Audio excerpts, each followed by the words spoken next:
এই পশ্চিমবঙ্গে আজ শিক্ষক মানে সম্মানের প্রতীক নয়, আজই শিক্ষক মানে পথে বসে পুলিশের লাঠি খাওয়া মানুষ।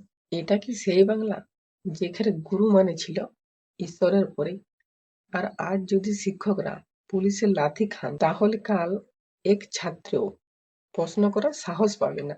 যারা শিক্ষা দেয় তাদের যদি অপমান করা হয়, তাহলে সমাজটা আর শিক্ষিত থাকে না, সির্ফ সার্টিফিকেট নিয়ে ঘুরে বেড়ানো মানুষ ভরে যাবে। এসএসসি স্ক্যামের নিয়োগে অনিয়ম এবং দুর্নীতি নিয়ে যে বছরের পর বছর আন্দোলন চলছে, তারই অংশ হিসাবে আজ শিক্ষকরা শান্তিপূর্ণভাবে রাস্তায় নামে। কিন্তু তাদের স্বার্থ সিদ্ধির বদলে কি পেলেন? পুলিশের লাঠি, লাঠি আর অপমান। এই শিক্ষকরা তো কেউ ক্ষমতা চায়নি, চেয়েছিলেন ন্যায়, চেয়েছিলেন চাকরি যেটা তাদের যোগ্যতা দিয়ে পেয়েছিলেন।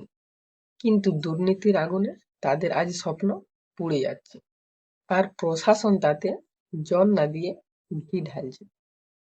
এই শিক্ষকরা কোনো সন্ত্রাসী নয়, তারা হলেন সেই মানুষ যারা আমাদের ভবিষ্যৎ তৈরি করেন, আমাদের সন্তানদের মানুষ করেন।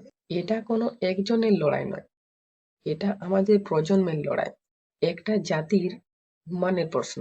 আপনার ফোনে স্ক্রল করে যদি এই অন্যায়ের ভিডিও দেখে থেমে যান, তাহলে আপনি শুধু দর্শক থাকবেন, পরিবর্তনের অংশ হতে পারবেন না। প্রতিবাদ করুন, শেয়ার করুন, আওয়াজ তুলুন। কারণ আজ যদি শিক্ষক বাঁচে, কালই দেশটা সত্যিকারের শিক্ষিত হবে।